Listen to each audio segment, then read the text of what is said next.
This happened a few years ago. I was staying at my sister's house in rural Oregon. She lived right by a big forested hillside. While I stayed at her house, I usually slept with the windows open because she had lots of pets and I have pet allergies. I'm a cat lover though, so the cat would usually sleep in my room regardless. My room was on the second story of the house, with the windows facing towards the hillside. The hillside was roughly 50 yards in the actual house with a small field in between. So one night, at around 1 a.m., I was up on my laptop playing some Warcraft, when the cat jumped onto the windowsill and started growling and hissing.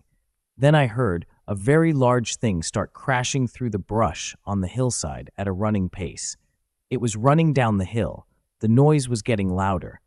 Every time I got to the bottom, though, it would run back up. This went on for about 10 minutes. Then it would reach the bottom another time. I heard what sounded like some kind of animal squealing in pain. It was ear-piercingly loud, and at that point the cat saw growling and ran out of my room, and I just sat there with my face pressed on the screen on my window, trying to see whatever that thing was. I could hear the bones snapping on whatever I was eating. Then I heard it exit the brush and stepped into the field. This thing was so big that I could feel the vibrations from its feet hitting the ground from the second story of the house.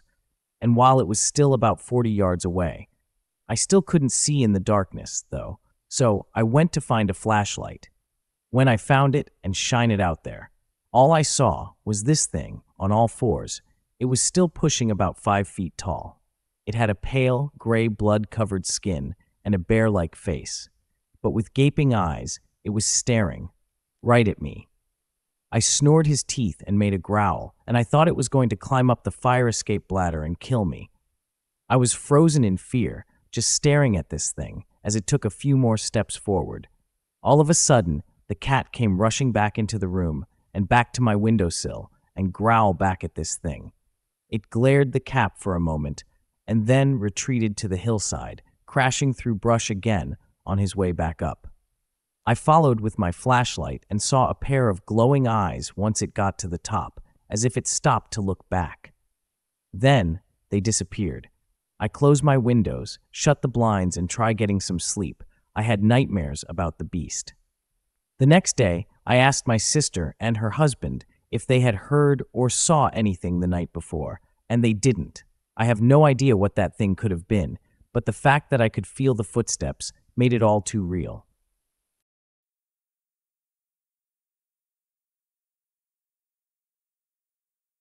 I apologize for its length, but I needed to tell this since no one believes me. This summer I had several encounters with mysterious creatures, some really terrifying. This past summer I worked at a Boy Scout camp, and there had been rumors of spirits patrolling the nature trail on the far side of the camp. One night after work, me and 2 other co-workers, Steve and Jim, decided to walk the trail at midnight. We were about halfway through the trail when Jim told us to stop, and we listened. It sounded like something was gnawing on bones and tearing flesh. We shone our flashlights to see the remains of a deer, but the rib cage was torn open, almost flattened. The deer's entrails were scattered across the 4th floor, and the skull was crushed, and we could still hear the noises. Steve told us that we should get the fuck out of here, but we pressed on deeper into the forest. Suddenly, Jim stopped in front of us, and I asked him what's up, and he just pointed his light forward. About 20 yards away, we saw this thing. It crouched with its back behind us, tearing into what we believed was a piece of the deer. It stopped and slowly rose, standing almost 10 feet, and it dropped whatever it was eating and turned around. Its face was nothing but a skull, but no human skull. It looked like a deer skull. Its arms were long and lanky, ending in large claws. Jim screamed, "Holy fuck!" As we began to run, the creature let out a horrifying screech, and I made the mistake of turning around. The beast went on all fours and charged at us, breaking smaller trees and stumps as it ran at us. We continued to run as we got off the trail and stopped as we got into the pool building. As we collected ourselves again, I could hear something outside. When I looked outside, this creature was standing under a light post, breathing slowly. It destroyed the light above it with one swipe of its clawed hands, before disappearing back into the darkness. The next encounter was a couple of days later, when it was me and two other lifeguards, Colin and Maya. They were sitting in the office as a thunderstorm ravaged the camp. We watched the rain when a flash of lightning showed us something, standing on the other side of the pool fence. Maya shrieked as the beast disappeared where it looked like it walked towards the lake. I followed the beast into the pouring rain, where I unfortunately lost it. The next morning, we found that the geese that lived near the lake were torn to shreds, and it took us an hour to clean up the entire mess. The next encounter was the next to last week of camp, and this was honestly the most terrifying experience. It was a Wednesday night, and I traveled the nature trail alone, and then I heard it. Something was laughing at me, and it sounded like it was close to me. I turned and saw the biggest creature I ever saw. It stood about 10 feet and had a deer skull for a head with massive bloody antlers. It began to trace me as I ran the trail. I could hear that the brush behind me was crushed and the beast was breathing heavily. It felt like hours, but it was only a few minutes till I figured I lost it. After I stopped to catch my breath, I could feel my backpack being torn, and when I turned, I saw it. I then locked myself in the pool office, and I was terrified when I heard it ram the door. When it stopped, I could hear someone's voice, and through the crack, I could see it skulk around the building, and I never saw it again that night. The final encounter was the last. It was during the last week when each night I saw the creature lumber through the parking lot.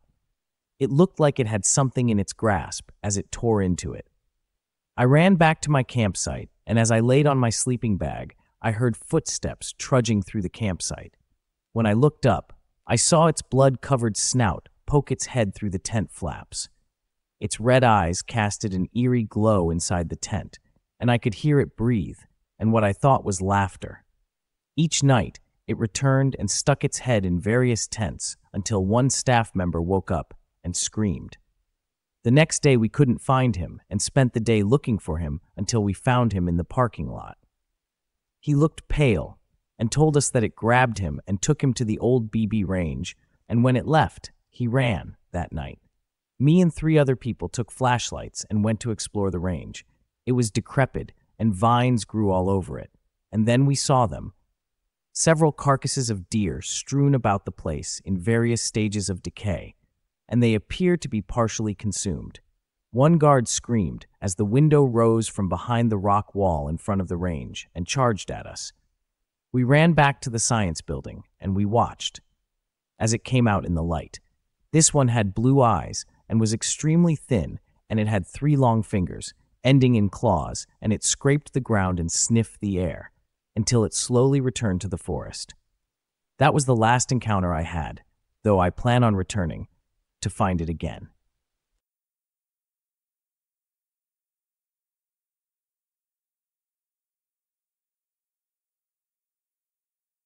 My best friend and I were around 9 years old at the time.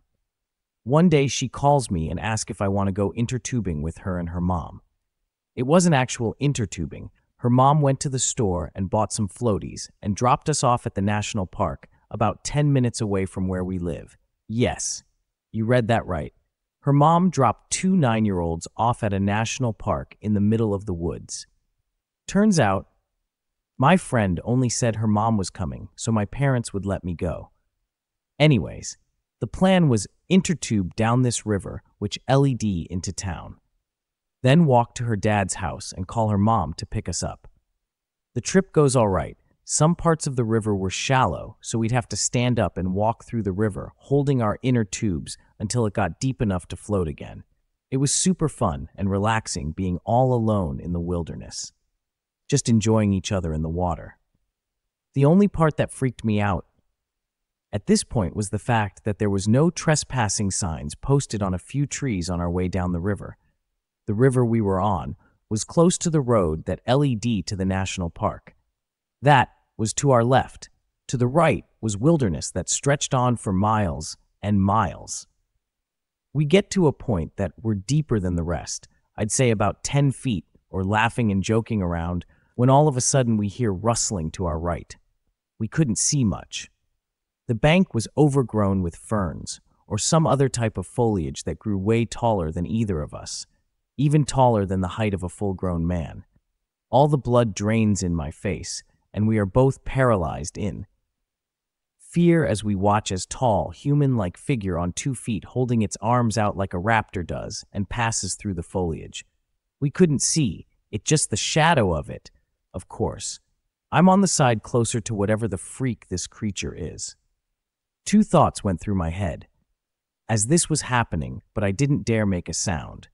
It was a person. I thought about the no trespassing signs, and I was terrified that I was going to have to sit here and beg for my life to some crazy outback Haley hunter or something. That's when I noticed that I could see the outline of a definite fur all over its body. The next thought, it could be a bear. This scared me even more, because animals like this have no sense of wrong or right. At least if it was a person, I have a chance to beg for my life and possibly be successful in doing so. A bear would just rip the both of us apart and wouldn't see anything wrong with it or just lunch. A few minutes pass, still complete silence. I look over to my friend, still on edge, very uneasy, but I manage to whisper and ask her if she wants to get out of the water and walk the rest of the way. She, of course, replies yes. We paddle ourselves to the water with our arms and make it to the bank towards the road. It was about 5 to 10 minute walk up the steep hill, but oh well, it was better than staying down there and risk seeing that goddamn creature again. We walked into. Eventually her mom pulls up and says that she had the feeling to come checking us because we haven't called yet. It wasn't until after that we realized it definitely wasn't a person. It was covered in fur. I don't think it was a bear. It walked on 2 legs perfectly and actually ran. By the way, we ended up doing this in the same area twice after this, once a few months after this happened. However, but nothing happened again.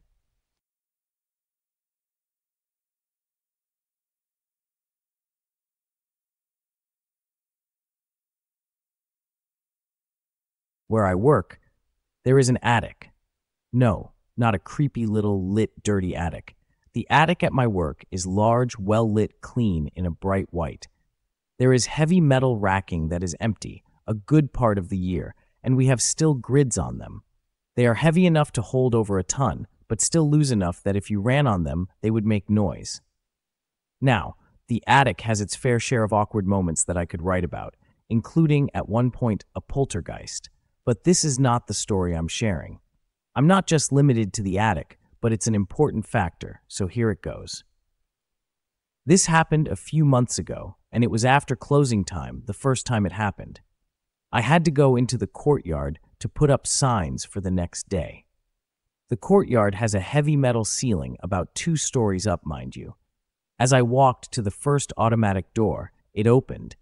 Well, before the sensor would pick me up on it, and I just stood there, something in my head said not to go there, as a wave of unease hit me.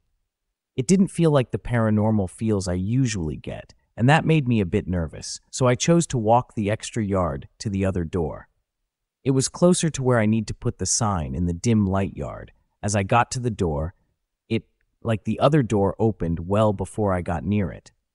I felt like there was something that I couldn't see. It closed, and I cleared my thoughts and went to the courtyard. I had to put the signs out if I wanted to go home, and it was late. I went out there, and I felt like I was being watched from the ceiling as I walked. I could hear something was moving in the high metal beams. It honestly sounded like talons against the beams. And I looked up and saw nothing, no birds, no figures, no shadows, just pure white beams with nothing on it. I put the last sign up, and I could hear something still following me from above.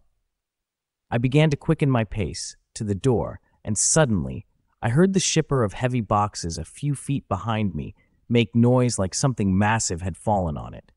I looked at the shipper, and indeed there was a huge indent that wasn't there before. I moved quickly, but not running to the door. As I walked back to where my coworkers waited for me to leave, I heard the doors open behind me. But there was nothing there. The next day, I had chosen to push the strange incident from my mind and try to shake it off as some sort of unusual daydream or something. The day went on like normal for the first few hours, but I had to run some of the things up to the attic, choosing to take the elevator for easier transfer. I remember hearing the same metal claws combo as I began to head upstairs, as if it was following me in the underbelly of the attic stairs. It legitimately paused when I looked towards the sound and resume when I started walking again. I decided to keep focused and not dwell on it. I've learned dwelling on something seems to make it more interested in you, no matter what it is. I went upstairs and started sorting items. I heard something come from up the stairs, but I saw nothing there.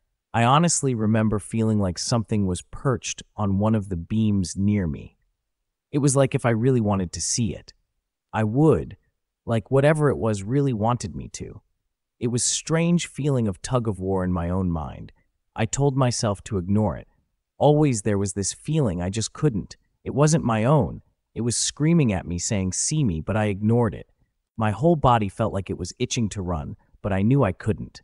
I walked back to the elevator and, I shit you not, the partisan visibly moved.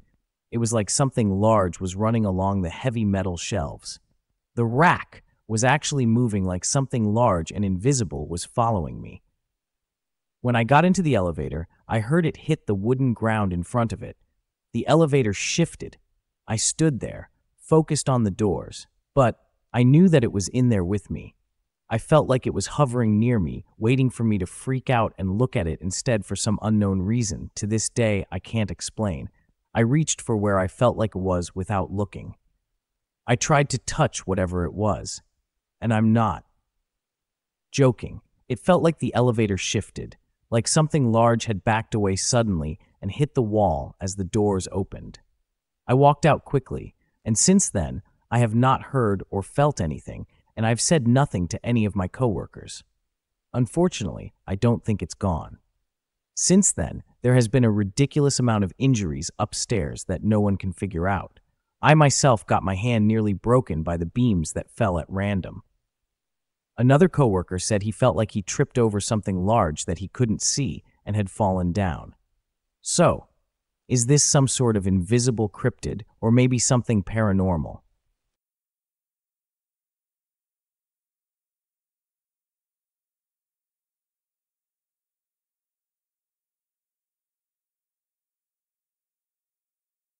Well, to begin, I get my Native American blood from my mother's side. Her mother was a full-blooded Chippewa, although they didn't talk much about it, so I sought out elders when I was in my early 20s. When I was about 12 years old, my mom and dad got divorced, and we moved to Florida, where my mother's half-sisters lived. While visiting my Aunt Caroline, who lived in a little town called Osprey, 15 miles outside of Sarasota, which is on the western coast of Florida, South Tampa, is where I saw a skunk ape. My mom and aunt were talking, so I decided to walk through the nature because I love it. I headed for a wooded area. I had to cross a cow pasture to get to the woods. About halfway across the pasture is when I saw this hairy man. It was standing next to a palmetto bush, just staring at me. That is all I remember, because the next thing I know, I'm walking on the street in front of my mom's house. I never told anyone until years later. Again, in my 20s at my dad's house in Michigan, there was a summer of strange events. Something was breathing outside my window, so loud it woke me up out of a sound sleep. My stepmother confided in me that she saw a tall, hairy man run across the backyard at night. My dad had two different events where something was making a high-pitched noise and slapped against the side of the trailer. My uncle, who lived across the street, said one night he heard what sounded like a grown man wrestling in the woods behind the house. During this time, one of my elders had asked my dad if he had a couple of friends who could build a sweat lodge on the 15 acres that my dad owns. My dad said yes. So they came out to do the ceremony. It was a year later, and they hadn't built the lodge, so I went to the elders and asked if something was wrong. One of them said it just didn't feel right. I decided to tell them about my weird experiences, which had stopped after they did the ceremony on my dad's land. They all said that it was Unchi, which meant Bigfoot.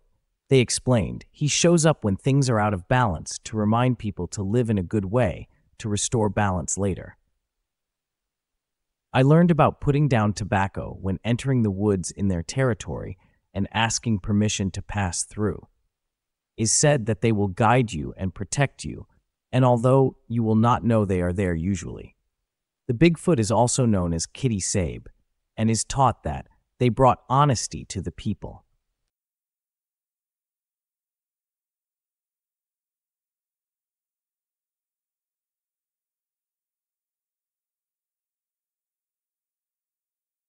I grew up mostly in the Southwest, Arizona, and New Mexico. I am not of Hispanic descent, but have been told numerous times of a gnome named El Duende. Either my friends or their family have told me the story. Apparently, he is a troll that will come out at different times in a Hispanic household. He likes to mess with the children or scare them. I went to my friend's Roman's house one night. He told me of this phenomenon, and I never actually believed it. That was until El Duende actually appeared in his front yard. We were playing outside, and there goes a known shadow, my friend. Actually tried going after it, but I was way too freaked out by the incident. After we couldn't see it anymore, he just laughed it off as if it were normal. Everyday experience for him. I was over again a year later or so. This time, I was just about to fall asleep in his room when out of the corner of my eye comes this gnome shadow, right into the room. It ran a path to the window and disappeared. I still had my suspicion for many years. Was someone messing with me, or was this actually the infamous El Duende?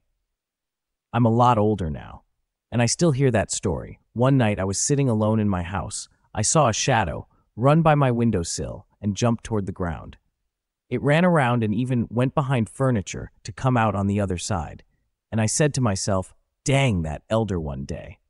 What didn't make sense to me was that I don't live in a Hispanic household. My girlfriend is not Mexican descent either. I have been very confused, and I still catch glimpses of this troll. Has anyone else experienced this? What type of explanation could there be? Does El Duende wander your home? What types of stories were you told of the El Duende? From the stories I was told, this is a troll that wanders Mexican households. No one of any other race has mentioned this to me ever. I've also watched the show Fact or Faked, where they show a video of some children freaking out over a gnome shadow. This is where I was reintroduced to the gnome. The gnome in the video looks exactly like what I saw that night. Now, he lurks in my house.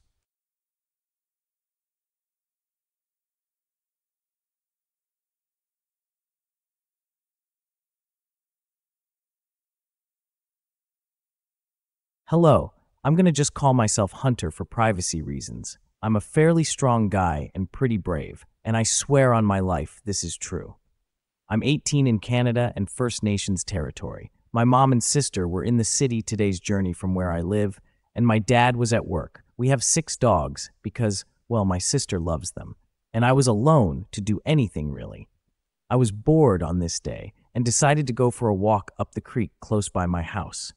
After that, I walked in the field that had a broken-down house since 1985, so this was a relatively old house. After a while, I decided to sit and enjoy the scenery. I had my earbuds in, so I didn't hear anything. I didn't realize, so after my MP3 player died that everything was dead quiet, and I could swear for a split second. I thought I heard a voice, and then I heard it. Hunter, over here. I need help. It was my sister's voice, but it was off. Like someone took a tube and set it. All I had was my hunting knife. I was split between my loyalty or my instincts telling me to run. Until I remembered my sister was gone, so I started to walk away very slowly. But then I heard heavy footsteps. My mind was racing, and I was like a statue. Then suddenly, I felt breathing on my neck. I jabbed at whatever was behind me with my elbow until I felt what felt like a human chin. I bolted faster than I thought possible. While I was running, I got up my knife and slid under the fence and ran home. But then I looked behind me, and I saw a man with pale skin, standing damn near 10 feet tall. He then opened his wide mouth and he let out this horrifying screech. I ran harder while saying, "No, no, no, no, no." When I got home, I locked the doors and got my sister's dog and stayed in my room the whole day. For the first time, I was afraid. I still go on walks, and I always bring my knives, and I also always keep one earbud out. I talked about this with a few people, like my elders and my sister. My elders said it was an evil witch doctor trying to gain my life force, but my sister said it was the Wendigo. But I am sure of one thing. I never, and I mean never, ran so hard in my life.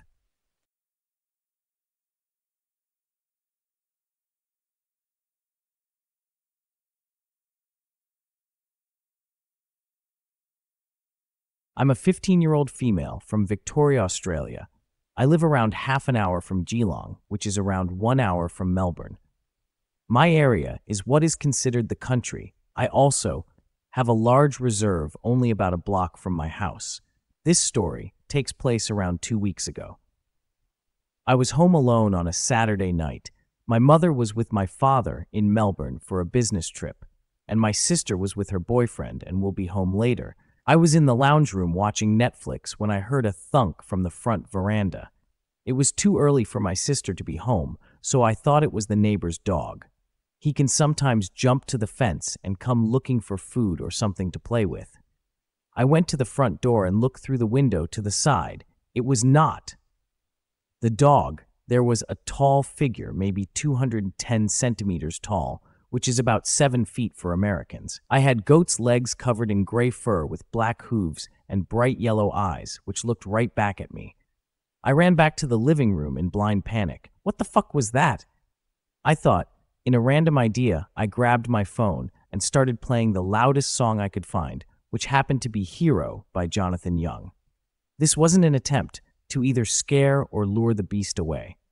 And I heard the window smash behind me. I ran to the kitchen to grab something to protect myself, which ended up being a cleaver. This thing started thudding around the hall towards the room I was in. It was probably 30 seconds, but it felt like hours. Waiting for that thing to finally appear. Finally. I spotted his glowing eyes in the darkness and ran at it swinging. I felt my knife stabbing to something, and I pushed it deeper. And twisting, the creature screamed to pay and pull back, running away and jumping back out the window. I spent the next 3 hours locked in my room with 2 knives and a torch next to me. When my sister came home, she asked what was wrong, but I just stuttered. Wind, window, goat stab, over and over. My sister came out with me and looked around and found a large hoofprint in the hall and in the yard. We stayed together the entire night. I still heard the clacking of its feet every night just outside my window, probably looking to hurt me. In any way it can, hasn't come back for a few days, and I'm hoping that I don't see it again.